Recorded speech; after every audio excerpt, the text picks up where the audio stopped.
আগামী কয়েক মাস বাংলাদেশের জন্য খুবই গুরুত্বপূর্ণ বলে মনে করেন সিপিডির সম্মানীয় ফেলো ডক্টর দেবপ্রিয় ভট্টাচার্য।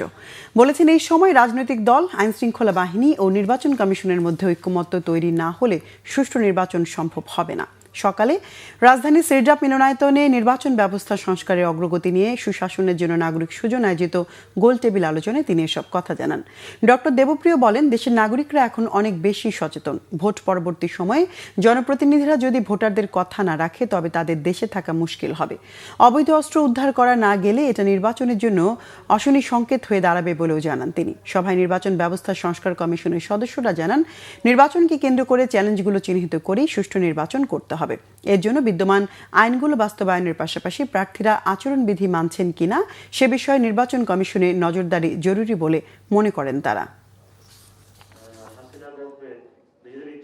বাংলাদেশের আগামী কয় মাস বা কয় সপ্তাহ আর এটা একটা গুরুত্বপূর্ণ সময়ের ভিতর দিয়ে যাচ্ছে। এই সময়কে অবহেলা করার কোনো সুযোগ আমাদের নাই।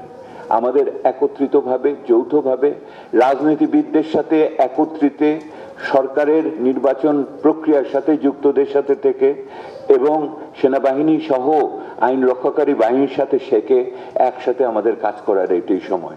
জাতীয় ঐক্যের এইটাই দেখানোর একটা সময়। এই জাতীয় ঐক্যের ব্যতিরেকে একটি গ্রহণযোগ্য নির্বাচন, সুষ্ঠু নির্বাচন করা সম্ভব না।